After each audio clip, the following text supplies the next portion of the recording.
The Under-Recruited Athlete Show is thrilled to present DJ Kennard, a postgraduate athlete with an impressive football background.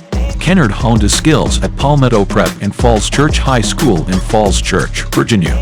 Standing tall at 6'3" and weighing in at 200 pounds, he excels as a versatile defensive back capable of contributing across all facets of the game. His adaptability allows him to thrive in various defensive positions. Thank you once again for your unwavering support. Don't miss out on the incredible array of talented athletes we interview and showcase on social media. Subscribe now and be part of the movement to promote and amplify these under-recruited athletes nationwide. Your support in sharing and advocating for URA athletes truly makes a difference. We deeply appreciate your ongoing support. Hello, everybody, and welcome back to the URA Football Show. Today we have somebody that is very special that I've had the opportunity to know, and I think that he's a wonderful kid, and I think his story is something that you guys could take a lot from. His name is DJ Kennard.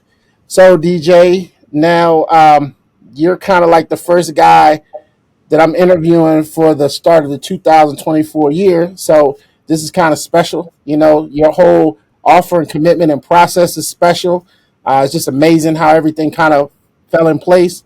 So I want you to introduce yourself, and then we'll just move forward with the questions so that the community can get familiar with who you are and hear your story. So you go right ahead. Explain who you are, what high school you went to, and where you presently are. Okay. I'm DJ Kennard, freshman DB from Michigan State. I went to high school at Falls Church High School in Virginia, and then later went to post-grad in South Carolina, Palmetto Prep. All right, so where you at now? Right now, I'm at Michigan State playing football, getting ready for spring camp in a few months. Oh, man, so early commit, basically, Yeah. and an early enrollee. Yeah. All right. So tell us about yourself and like your background, where you're from, just kind of some of the things that you had to process in high school and transition to Palmetto Prep. So growing up, I was born in Maryland. I lived there for a few years. When I moved in originally in 2010 in elementary school, and I moved up to Falls Church, Virginia. I went to Falls Church High School, and I started my football career in 8th grade when I had gotten in trouble at school, and then I thought it was a good idea to start playing football. So it ended up well. And once I got to high school, you know, I just kept focusing on basketball and football. I was more of like a basketball type of guy growing up, but you know, just the opportunity and everything else, like what the value comes with playing football, is what really like made me choose football. So when I got to high school, it was the year before COVID. I had a good freshman season, and then sophomore year, COVID year, we had a good, I would say a decent year, and we lost our head coach after that one. And then junior year and my senior year, it's a crazy story of how like my whole like football career is like panning out. So junior year, we won one game, and I wasn't a part of the team for that one game. So, you know, that really like took like a toll on, I would say, like my football career wise, if I was going to keep playing or just stick to basketball. So, and then my coach, Coach Weaver, my high school coach, he had a meeting with me and my parents, basically telling me, you know, football is the right choice and to not give up. So headed into my senior year, I felt like we had a good off season. You know, we have good chemistry on the team, and then we had a pretty decent year. I mean, we improved. I'm not gonna say our record because it wasn't like a winning record, but you know, I felt like we had like the chemistry and like the team bonding that we should have as a football team. And then during the season, I was picking up a few interests from D3 schools, like D3 Virginia schools from the ODAC conference, and I just really felt like my skill, my size, I could like do better, or not just like better, but I felt like my skill deserved to be like in a higher place so that I could showcase my skills. So I did not pick up any D1 offers from high school. So it was time for graduation, and I didn't really know like what I wanted to do. So I went to a few camps during my senior year, in sophomore year. I mean, not, let me restart. I went to a few camps during my junior year and my senior year, but I didn't pick up any D1 offers or interests like that. But towards the end, I was going to be a walk-on at ODU, but I felt like with my like eligibility and stuff, it wouldn't have played where I wanted it to play. So I took my chances and I went to Palmetto Prep, a prep school, and they gave me an opportunity to just come out, work, get stronger, get better, get more exposure. So by the end, towards like the end of my season at Palmetto Prep, I was working with a recruiting agent named Joe Mento. He did really good. He was a good mentor. You know, he got my name out there and everything. So when I was down at Palmetto Prep, I took a few visits to some schools like JMU, Virginia Tech, ECU, Eastern Carolina, and a few other schools out there. But I didn't like really receive an offer that I could like play at the next level until I had Michigan State as my first offer, my first Power 5 offer. So I took that as the opportunity. I'm just going to keep going with it and, you know, keep grinding.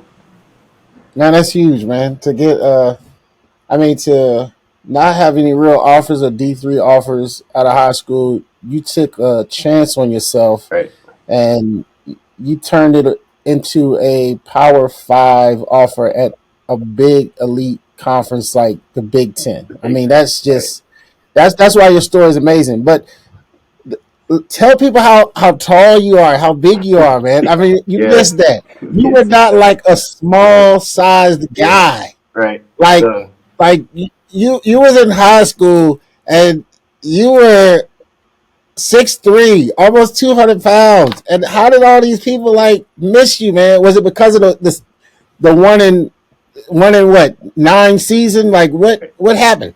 I would say like the reason I went, you know, like under the radar as an athlete was because where I'm from, the school I'm from, we don't really have like exposure, and it's not like a big time like football program as like other schools. Like other people here, they go to like, you know, powerhouses, high schools, they win state championships. But me, you know, we just had like a normal public school football program. Now, Falls Church is a little different area. I do know this firsthand. So when you say you come from a school that is not a football program, tell them really like what the demographics of your school. Like I didn't know until I came down there to work with Coach Weaver, like how different Falls Church is from, and that area is from a lot of different places. Right. And you know, when I saw you, I'm looking at you, I'm like, man, like, wait a minute. But until I got there, I did not realize, like, you're talking about 6A schools in Virginia, which is the biggest. It's a 6A school. It's a bunch of them in Northern Virginia.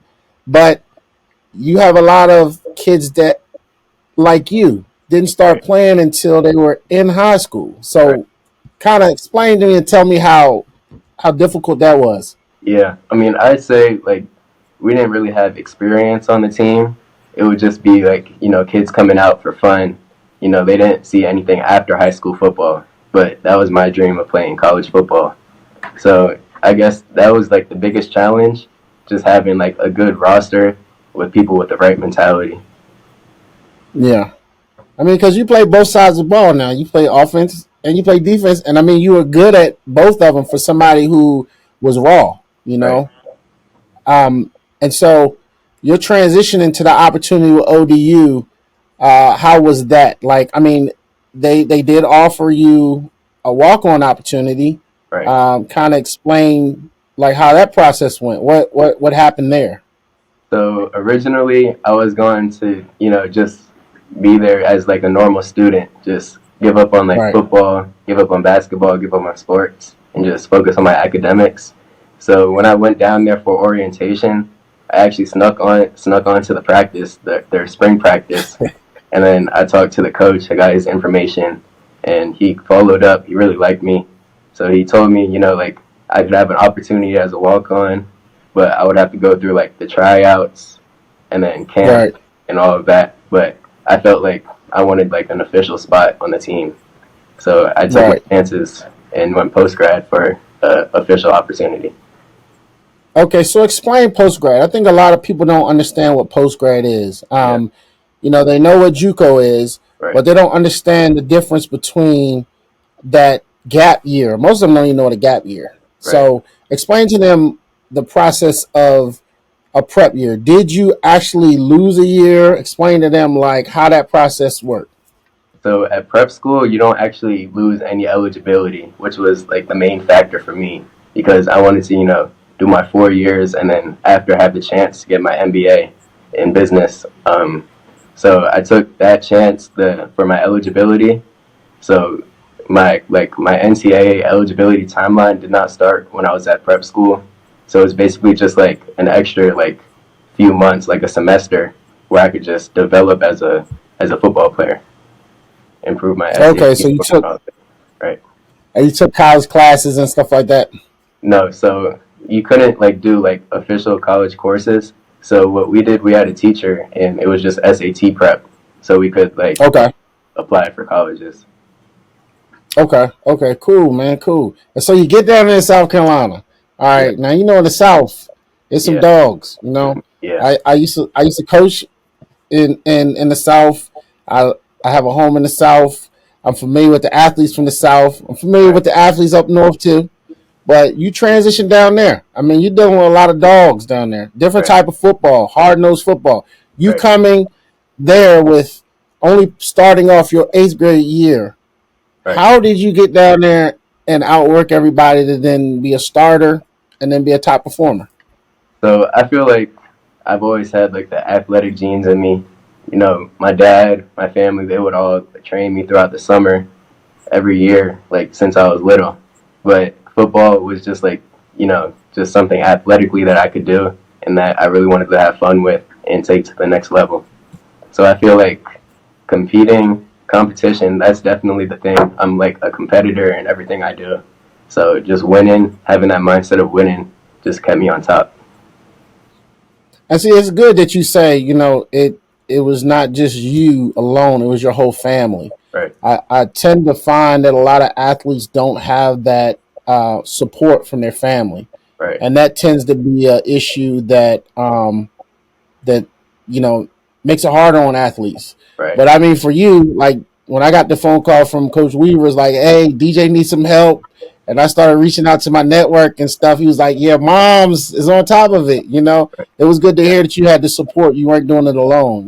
right, And that plays into the psyche of a lot of athletes also too. Like knowing that your parents is still on board, your parents are still there. You're not doing it right, alone. If your coaches aren't around, you were blessed, man. You had a coach that stuck in it with you. I mean, right. Coach Weaver's a great guy. I mean, Yeah, he really followed you and wanted to make sure you did great. So that's something that a lot of athletes kind of they don't have, and that's right. why many of them go under recruited because it's a mental health issue too. Because you Yeah, easily could have had gotten depressed, given up, right, but you've taken a chance on yourself, man. That speaks a lot for you and a lot for what Michigan State is getting in you, right. as an Yeah. athlete. So the big question is, what position do you play? So I'm a corner, strictly corner right A now. 6'3", wait, hold on. 6'3", almost 200-pound corner. That's a big boy playing corner now. Yeah, I would say like the main thing is my long arms. I have an 80-inch wingspan, so that really helps me like press in, getting deep ball, getting deep, and all of that. What about safety? Now, I know you have some safety. I mean, have they Yeah, talked about you as a safety? You're going to be a hybrid DB, what? right. So that's something like more of a discussion once we get into camp. As of right now, I'm just focusing on corner right now during workouts, during film, like during meetings, just studying corner, studying the coverages, getting smarter. Now I've coached safeties and DBs. I have never coached a 6'3", 200-pound defensive back. I mean, Right, so that is something special. You're an oddity for some programs, especially coming out of high school where you're right, already damn near 6'3" out of high school. right. So I think that's great. All right, so let's go into some questions that I have for you. Some things that's kind of different. So tell me about something that people don't know about you, like any quirks, anything different because it's about you. We want to know about you, the person. Tell us about something that's different that people don't really know about you. I would say that's a good question. It can't be that hard. Come on, man. I would say my resilience, just like the fact of not giving up. That's something that I would never do. Like just sticking to my dream, no matter like the ups and downs. Everybody's gone through challenges, but it's just the fact of getting through the challenges and keep going. So that's one thing like about me is my resilience. Well, the crazy thing is, you're right, because your story started off with challenges, Right. with COVID. And then, I mean, like, your whole story is nothing but challenges. And it does show your resilience because, the percentage of kids that play Power 5, let alone Division 1 Right. football is very slim. Right. You didn't come from a powerhouse program. You didn't come from a football background where your father played D1 ball and NFL. You came from just the mud. I mean, you really put the work in, and that's why you're there. And Right. and that's why Coach Weaver rocked with you and was like, hey, because even when I met you, I saw something special in you. Right. And that speaks a lot, man. And there's so many kids like you around the country, man, and all they need is just a little encouragement, exposure, and information. Like I Right. said, you providing today kids with the information about the post grad option is something that they now can see this and look into. Right. They don't have to feel like, oh man, if I didn't get the Division 1 offer, or man, I didn't get the offer out of high school. Hey, there's an alternative, post grad. Right. That's an option. Fine. But you're gonna work. It's not gonna be easy. You're not gonna be able to give up. And I've been coaching for some time, man, and I've just seen some of the greatest athletes that I met weren't on the best teams. Right. And I played against some of the best athletes in college that didn't come from the powerhouse programs. Right. Some of them weren't even the ideal prototype athlete. Right. And I think we've gotten away from the guys who have that heart to play. Let them play. Right.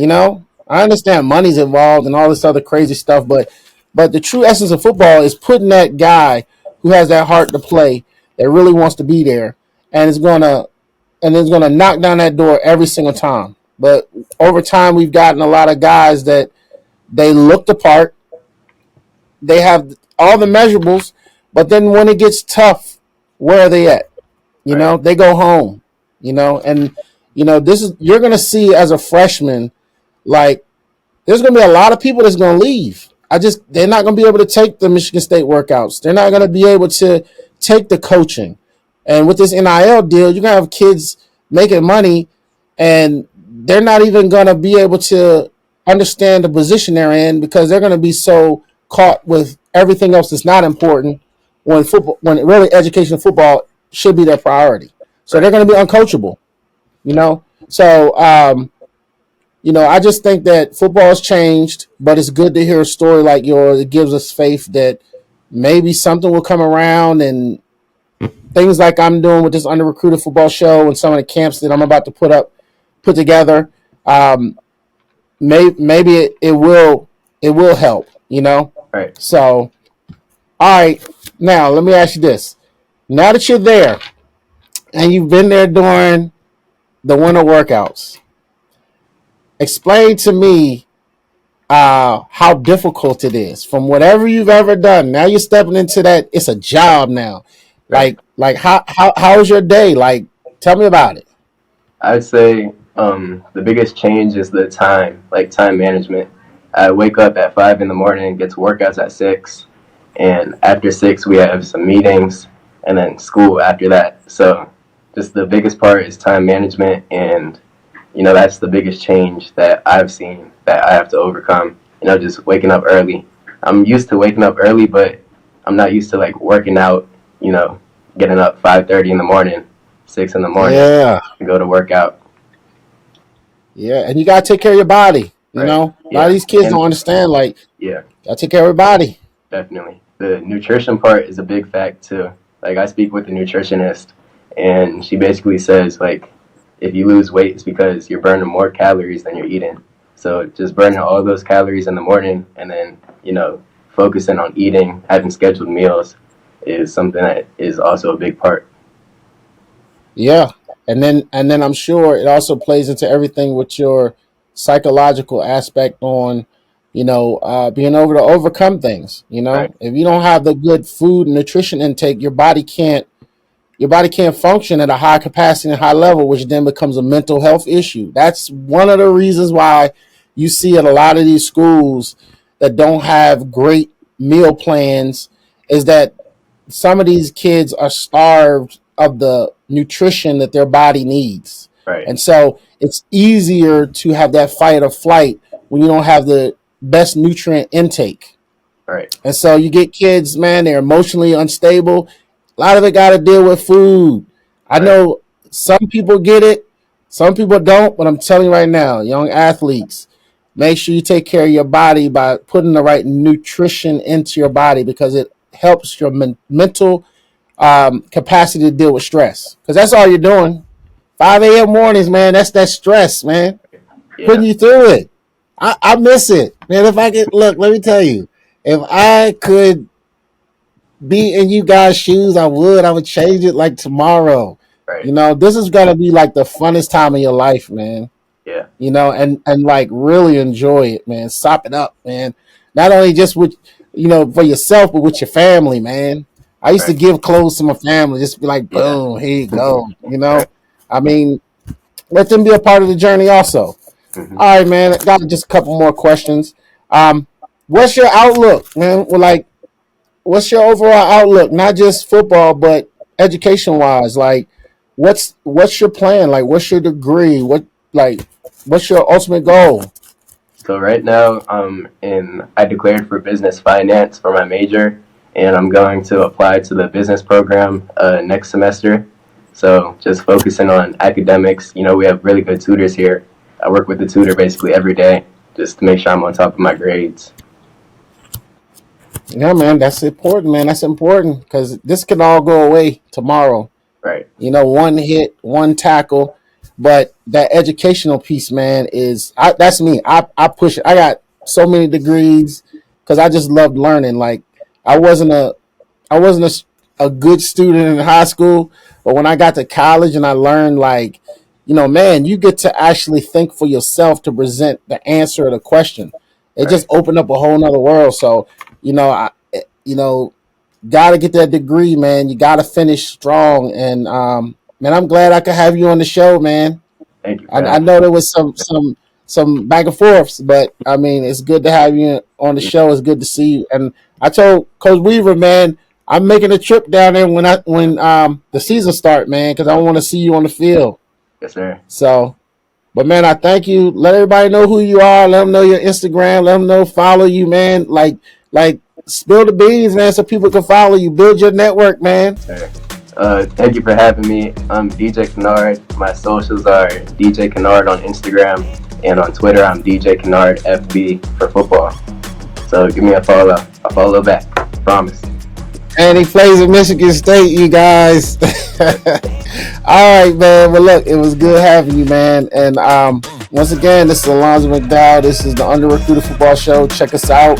Check out our website, www.underrecruitedathlete.com. We got many stories on athletes. And this year, we're going to really dig into coaches, college coaches, high school coaches, or anybody who wants to tell their story. So give us a holler.